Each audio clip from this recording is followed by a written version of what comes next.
Meu pai nos deixou presos em casa sem comida nem eletricidade para ir em busca de uma mãe para nós. 15 anos depois ele tem uma família e quer se reconectar. Quando eu tinha apenas 15 anos meu pai nos deixou, a mim e meus irmãos, à nossa própria sorte, o que não era muito diferente de quando ele estava presente fisicamente. Não era como se ele fosse um bom pai, ele nunca foi o tipo de pai que se preocupava conosco, que nos apoiava ou que tentava estar presente em nossas vidas. Em vez disso passava a maior parte do tempo bebendo, desperdiçando sua vida em bares até não conseguir mais ficar de pé. E quando não estava bebendo estava apostando, acumulando dívidas que nunca poderia pagar. Seus maus hábitos drenaram nossa família não apenas emocionalmente, mas também financeiramente. Foi minha mãe quem manteve tudo à tona. Ela era a única que trabalhava e trazia dinheiro para casa. Houve uma época em que ela teve sonhos de ir para a universidade e construir um futuro melhor para si, mas a vida tinha outros planos. Ela teve que abandonar seus estudos e aceitar o primeiro emprego que conseguiu, que acabou sendo em um pequeno restaurante. Não era um trabalho glamouroso e definitivamente não pagava muito, mas era o suficiente para colocar comida na mesa. Ela trabalhava longas horas, muitas vezes pegando turnos extras só para garantir que tivéssemos algo para comer. Enquanto outras crianças tinham pais que as levavam para a escola ou jogavam bola com elas no jardim, nosso pai não estava por perto.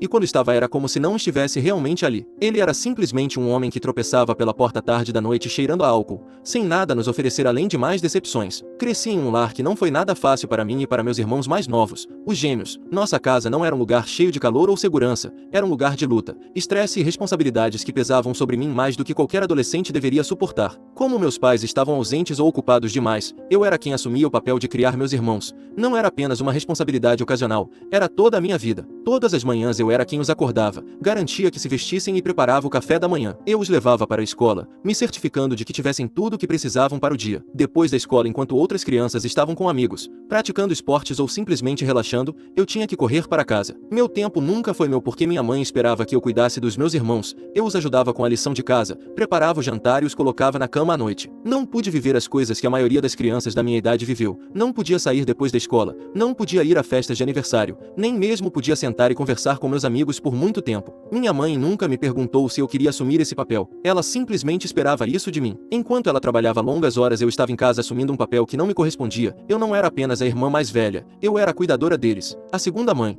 E de muitas maneiras tive que amadurecer rápido demais. Por tudo o que aconteceu carrego muito ressentimento em relação aos meus pais, mas a forma como me sinto em relação a cada um deles é muito diferente. Não odeio minha mãe como odeio meu pai. Por mais que eu tenha lutado sob o peso das responsabilidades que ela me impôs, sei que ela estava fazendo o melhor que podia. Ela estava presa em uma situação terrível tentando nos manter alimentados, vestidos e seguros enquanto trabalhava até a exaustão. Meu pai, por outro lado, nem sequer tentou, não só esteve ausente como foi destrutivo. Ele e minha mãe discutiam o tempo todo, e não eram apenas gritos, muitas vezes ele se tornava agressivo. Tenho tantas lembranças dela chorando, dele batendo nela e do medo que me invadia cada vez que ouvia sua voz arrastada pelo álcool. Ele não foi abusivo apenas com ela, ele também fez da nossa vida um inferno. Quando crianças, meus irmãos e eu vivíamos com medo constante de qual seria o humor dele quando entrasse pela porta. Como eu era mais velha, sentia que era minha responsabilidade proteger meus irmãos. Eu me colocava entre eles e ele tentando protegê-los de sua raiva, mas às vezes isso significava que eu me tornava o alvo. Quando estava especialmente bêbado, não hesitava em levantar a mão contra mim também. Houve noites em que tive que me esconder debaixo da cama prendendo a respiração e rezando para que ele desmaiasse e eu não tivesse que sentir seus punhos ou ouvir suas ameaças.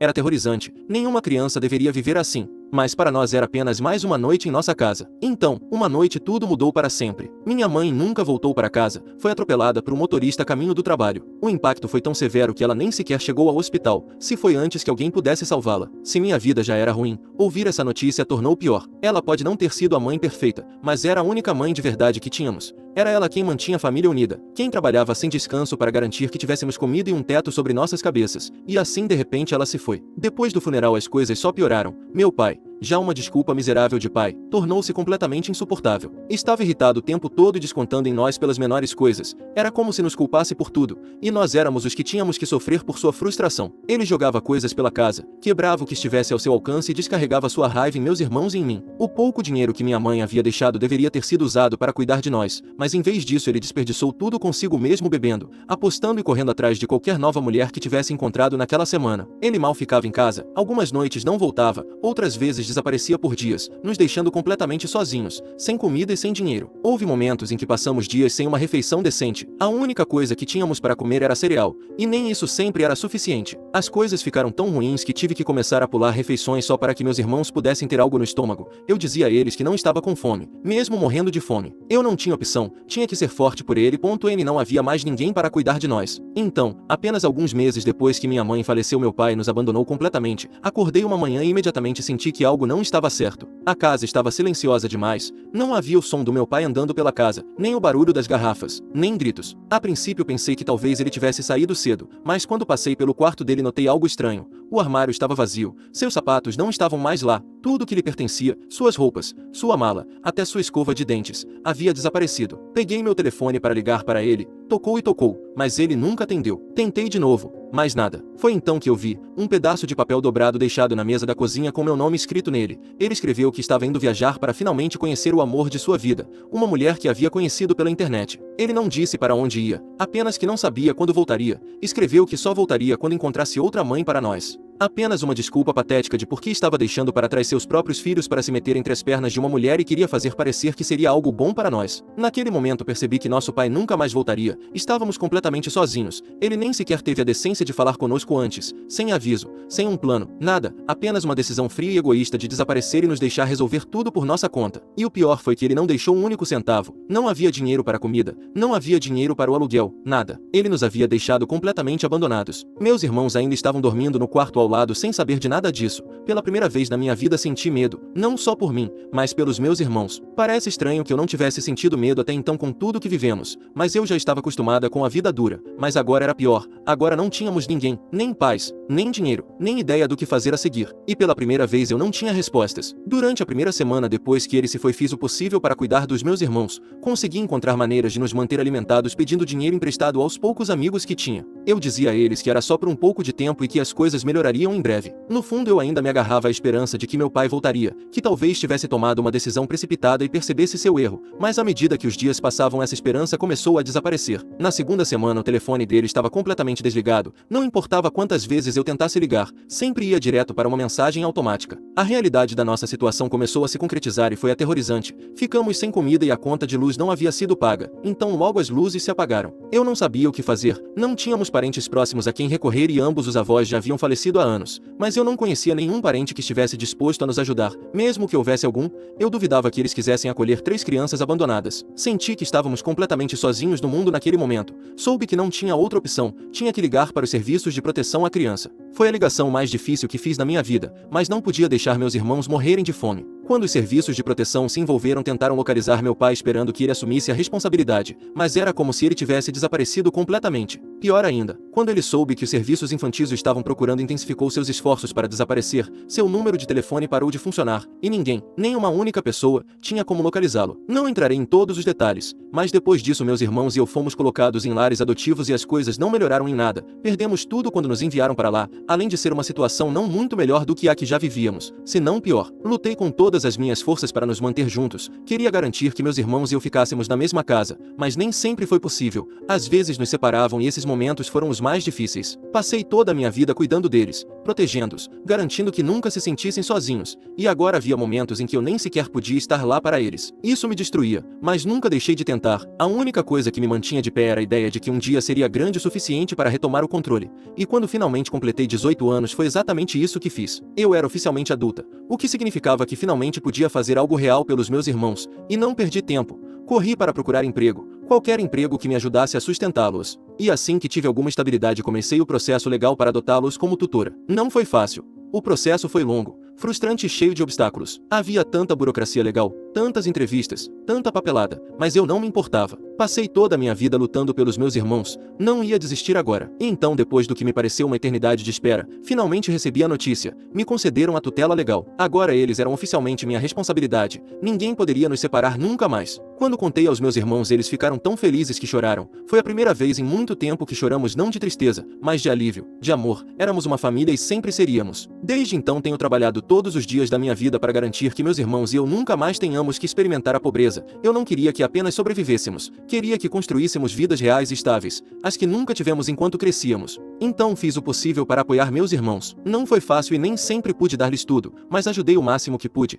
seja cobrindo parte da mensalidade da faculdade, ajudando com o aluguel ou simplesmente estando lá para eles emocionalmente. Posso dizer que adotei o papel de mãe para eles e não me arrependo. Queria que eles tivessem oportunidades que eu nunca tive. Queria que construíssem carreiras, que perseguissem seus sonhos, que vivessem uma vida que eu não tive. E agora todos esses anos de luta finalmente deram frutos. Meus 2 irmãos têm excelentes empregos e construíram vidas muito boas. Nós 3 ainda moramos na mesma cidade e nos mantendo tão próximos quanto sempre. Um dos meus irmãos está em um relacionamento com uma boa pessoa, enquanto o outro mora sozinho em um apartamento. Não importa o quanto nossas vidas tenham mudado, sempre arrumamos tempo para ficarmos juntos, saímos juntos, nos falamos e nunca esquecemos o que passamos. Meus irmãos sempre me dizem que me devem tudo, que não estariam onde estão sem mim, mas a verdade é que nunca vi isso como um sacrifício. Simplesmente fiz o que qualquer irmã mais velha deveria fazer. Eu os amo e me recusei a deixá-los sofrer sozinhos. Crescemos nas piores circunstâncias, mas conseguimos, e agora vivemos as vidas que sempre merecemos. Já se passaram 15 anos desde que nosso pai nos abandonou e nesse tempo percorremos um longo caminho. Apesar de tudo, ainda guardamos as lembranças de nossa mãe, falamos dela com frequência, compartilhando histórias sobre os pequenos momentos que lembramos, sua risada, como ela trabalhava duro por nós e os sacrifícios que fez. Manter sua memória viva é importante para nós porque aconteça o que acontecer, ela tentou, ela nos amou. Nosso pai, por outro lado, é uma história diferente, nós o odiamos, simples assim. Não falamos dele a menos que seja necessário, nenhum de nós sequer considerou tentar contatá-lo, para nós ele se apagou de nossas vidas e estamos felizes em mantê-lo assim.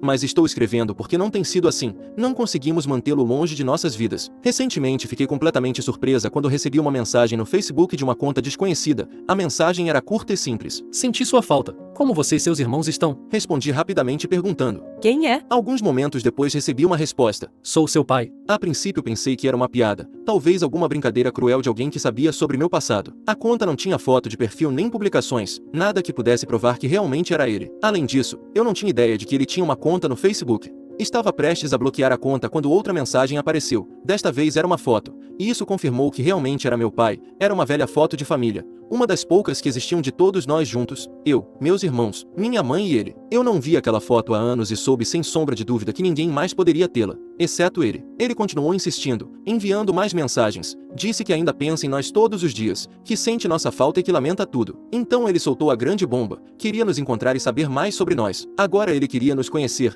depois de 15 anos de silêncio, depois de nos fazer sofrer, passar fome e lutar apenas para sobreviver. Ele teve a audácia de aparecer do nada e agir como se importasse, como se tivesse o direito de pedir isso. Decidi não responder, não lhe devia uma palavra. Mas isso não o deteve. Ele continua me enviando mensagens, uma após a outra, como se pensasse que eu o perdoaria eventualmente, mas não vou. Isso eu tenho certeza, não agora, nem nunca. Ele despertou todo aquele rancor que eu tinha por ele, rancor que não é por mim, ou pelo menos não principalmente, rancor pelo que ele fez aos meus irmãos. Eu era responsável por eles e eu tive que ver como eles sofriam. Ainda não contei a eles, mas é provável que nos vejamos em breve, e eu vou contar. Atualização. Se passaram alguns dias e continuei ignorando as mensagens do meu pai. Cada vez que via aquela notificação meu sangue fervia. Dizia para mim mesma que não ia responder, não ia lhe dar essa satisfação, mas hoje chegou outra mensagem e esta me fez parar na hora. Ele admitiu que agora tem uma nova família e que por isso tinha me contatado. Antes que eu pudesse processar isso, chegou outra mensagem. Me casei há alguns anos e agora tenho filhos. Realmente acho que seria bom para todos nós nos conhecermos. Minha esposa adoraria conhecer você e seus irmãos. Podemos recomeçar como família. Finalmente posso cuidar de você e de seus irmãos. Foi isso. Aquele foi o momento em que explodi. Respondi com a raiva saindo em cada palavra. Você está brincando? Você teve a audácia de sumir de nossas vidas e nos deixar morrer de fome. Você nunca se importou conosco, e agora depois de 15 malditos anos quer nos apresentar sua nova família perfeita? Ela sabe toda a história. Ela e seus filhos sabem o que você nos fez. Meu pai afirmou que estava desesperado naquela época e que fez o que achou certo no momento, insistindo que nunca quis nos abandonar. Depois disse o quão orgulhoso estava de mim por criar meus irmãos garantindo que ficássemos bem, e como sempre soube que eu era mais forte das crianças, como se eu tivesse alguma escolha, como se eu não tivesse sido forçada a assumir esse papel porque ele nos falhou. Mas o que mais me enfureceu foi o que ele disse depois. Ele me pediu para manter o passado escondido de sua nova família. Sua esposa e seus filhos não precisavam saber de tudo porque algumas coisas era melhor deixar como segredos. Ele insistiu que voltar ao passado só nos machucaria mais e que não era necessário. Então, ele não estava arrependido, ele não se importava com o que tínhamos passado, ele só não queria ficar mal diante de sua nova família. Ele queria que fingíssemos que nada disso tinha acontecido, apagar o sofrimento que ele nos causou para que ele não tivesse que se sentir envergonhado. Recusei-me a deixar isso acontecer, que ele aproveite sua vida perfeita. Eu não queria fazer parte dela. Não precisamos precisamos conhecer sua esposa, não precisamos conhecer seus filhos, não precisamos de você de jeito nenhum. Você não foi um pai para nós naquela época quando mais precisávamos de você, então não vem agora se arrastando, agindo como se importasse agora. Você não tem o direito de recomeçar só porque lhe convém. Ele viu minha mensagem quase imediatamente e por um momento pensei que talvez, só talvez ele finalmente admitisse que era uma pessoa egoísta, talvez admitisse que nos havia falhado, mas em vez disso respondeu com a mesma falsa preocupação. Entendo que você esteja chateada, mas por favor pense nisso. Minha esposa realmente quer conhecer todos vocês. Eu o bloqueei no Facebook. Aquele homem não era meu pai, era apenas um estranho que compartilhava meu DNA, e eu não ia perder mais um segundo da minha vida com ele. Atualização 2. Bloquear alguém felizmente não impede que essa pessoa continue tentando te contatar. Como ele não podia mais se comunicar comigo, fez a próxima coisa que eu temia, entrou em contato com meus irmãos. Eu ainda não tinha contado a eles sobre as mensagens que ele havia me enviado, mas meu pai, sendo o homem egoísta que sempre foi, não se importa em incomodá-los, só se importa com o que ele quer. Então do nada meus irmãos receberam mensagens dele. Assim como eu, eles ficaram completamente surpresos. Meu pai enviou a eles a mesma desculpa lamentável que havia me enviado, falando de como sentia falta deles e de como queria consertar as coisas. Ele até disse a eles que havia entrado em contato comigo primeiro, mas que eu o havia ignorado e bloqueado, fazendo parecer que eu o estava mantendo longe deles de propósito. Claro, porque ele era o pobre pai e eu era vingativa que não queria ter contato com ele por uma minúscula diferença de ideias. Meus irmãos já haviam sofrido tanto por culpa dele. O trauma que ele nos deixou não desapareceu da noite para o dia. Passamos anos tentando curar, de construir nossas vidas, de seguir em frente com a dor que ele nos causou. E agora que eles finalmente estavam felizes, finalmente estáveis, ele queria aparecer do nada e agir como se tivesse o direito de fazer parte de suas vidas novamente. Quando meus irmãos me contaram sobre as mensagens, admitiram que não sabiam como se sentir a respeito. Diferentemente de mim, eles não tinham muitas lembranças de nossos pais juntos. Eles eram muito pequenos quando tudo aconteceu, e a maior parte do que lembravam dele era a dor que ele nos causou. Eles não tinham lembranças felizes dele, nem momentos de calor ou afeto paternal, nada que os fizesse querer se reconectar. A única coisa que realmente sabiam era que ele nos havia abandonado quando mais precisávamos dele. Então eles deixaram uma coisa clara: não viam sentido em tentar construir um relacionamento com alguém que nunca esteve lá para eles. Aos olhos deles, ele não era um pai, apenas um homem que coincidia com nossa genética. Ele nunca se importou conosco, nunca zelou por nós, e agora que tínhamos crescido e construído nossas próprias vidas sem ele, não havia razão para de repente recebê-lo. Eles não estavam interessados em suas desculpas nem em suas desculpas, e definitivamente não queriam conhecer sua nova família. Por isso, diferentemente de mim, eles não hesitaram em bloqueá-lo, nem sequer sentiram a necessidade de responder. Afinal, ele não valia o esforço, ele já havia demonstrado que tipo de pessoa era e eles não tinham nenhuma intenção de lhe dar uma segunda chance. Senti-me aliviada, não porque quisesse tomar a decisão por eles, mas porque eles haviam chegado à mesma conclusão que eu. Ele nos deixou para trás há muito tempo e agora nós o deixávamos para trás para sempre. Mas tudo isso poderia ter ficado apenas em uma anedota. Não seria o primeiro pai horrível a contatar seus filhos depois de anos de abandono. Mas não, ele tinha que contatar meus irmãos só porque eu me recusei a vê-lo. E além disso, falar mal de mim. Eu pensava apenas em bloqueá-lo e seguir com nossas vidas, mas não acho que seja isso que eu quero agora com ele. Atualização 3. Alguns dias depois que meus irmãos bloquearam o meu pai, recebi um novo pedido de mensagem no Facebook. Quando cliquei no perfil, percebi que era da nova esposa do meu pai. Como meu pai estava bloqueado, suponho que ela pensou que poderia me contatar. Ela se apresentou e disse que tinha ouvido muito sobre mim da parte dele. Mencionou que adoraria me conhecer pessoalmente e saber mais sobre mim. Imediatamente me senti desconfortável. Algo em tudo isso não me parecia certo. Por que de repente ele e sua esposa estavam tão desesperados para nos conhecer, a mim e meus irmãos? Qual era a verdadeira razão por trás de tudo isso? Decidi ser direta. Pedi que ela deixasse de rodeios e me dissesse o que estava realmente acontecendo. A princípio ela hesitou, desviando da pergunta com respostas vagas, mas depois de insistir um pouco, finalmente admitiu a verdade. O meu pai estava doente, tinha insuficiência renal e precisava urgentemente de um novo fígado. Então tudo fez sentido. Essa era a razão pela qual ele estava nos contatando depois de todos esses anos. Finalmente havia arruinado seu fígado com álcool e agora precisava de um novo. Como se isso não fosse repugnante o suficiente, sua esposa então admitiu que não queria que seus próprios filhos tivessem que se submeter ao transplante, já que ainda eram muito jovens. Em vez disso, esperava que eu, como a mais velha, desse um passo à frente e ajudasse meu pai. Ela até teve a ousadia de dizer que não queria perder o marido e que precisava da minha ajuda. Eu disse a ela que se ela estava tão desesperada para salvá-lo, que fizesse isso ela mesma, porque nós não íamos mover um dedo sequer para ajudá-lo. Então a avisei. Se ela ou meu pai ousassem me contatar ou meus irmãos novamente, eu tomaria medidas legais contra eles. Não me importava o custo, ordens de restrição, acusações de assédio, o que fosse necessário. Tínhamos passado tempo demais reconstruindo nossas vidas para que eles voltassem e nos arrastassem para o desastre deles. Essa era a última vez que eles nos incomodariam. Sem esperar por uma resposta, eu a bloqueei, assim como havia bloqueado meu pai.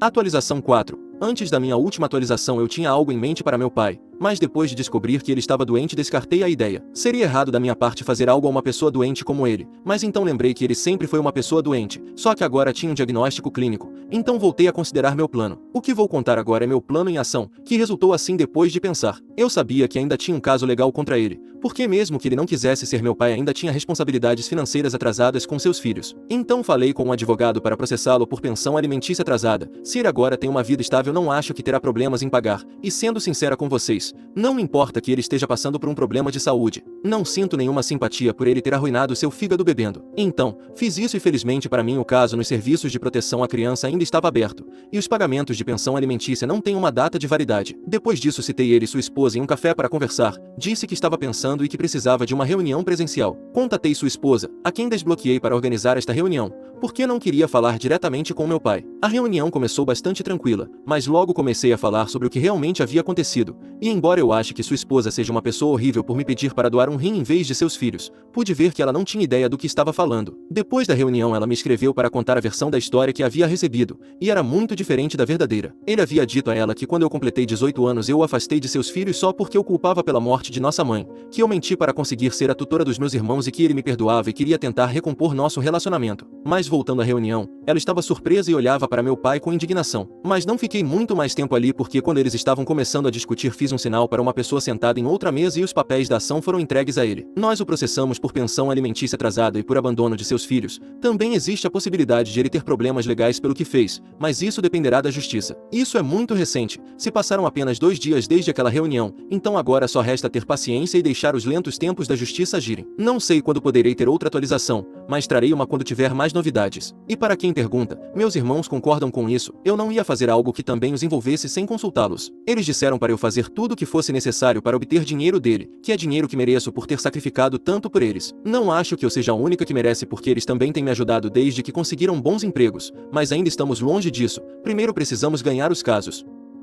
Atualização 5. Todos os processos legais levam muito tempo e eu não tinha certeza se deveria atualizar à medida que as coisas acontecessem ou fazer uma atualização final com tudo o que se passou depois que terminasse. Pareceu-me que fazer pequenas atualizações sem muito para contar não seria o melhor, então esperei pacientemente todo esse tempo para contar tudo a vocês. Para começar, está o processo civil, o qual ganhamos, e meu pai foi condenado a pagar mais de $47.000 em pensão alimentícia atrasada, somado ao caso de abandono. Não sei vocês, mas para mim essa é uma quantia impressionante. Meus irmãos insistiram que eu deveria ficar com todo o dinheiro em vez de dividi-lo com eles já que eles não precisam como eu. Eles me propuseram que eu comprasse uma casa para não continuar alugando o resto da vida. E é isso que estou planejando fazer. Acabei de começar a busca, mas espero tê-la antes do dia de ação de graças, que está a vários meses de distância, para poder organizar um jantar e agradecer aos meus irmãos por isso. Acho que este ano teremos muito a agradecer entre todos. O dinheiro vem da parte do meu pai no divórcio com sua esposa, que depois da reunião que tivemos pediu o divórcio quase imediatamente. Ela me pediu desculpas por me pedir para doar um órgão ao pai dela dizendo que fez isso pensando que eu era uma pessoa má pela versão que meu pai havia contado a ela. No entanto, ela não quer agora que ninguém doe nada ao meu pai, que ainda está fazendo diálise constantemente para compensar seu fígado danificado. Meu pai também foi considerado culpado por abandonar seus filhos sem um responsável e terá que cumprir 15 meses de prisão. Lá pelo menos poderá continuar recebendo seu tratamento,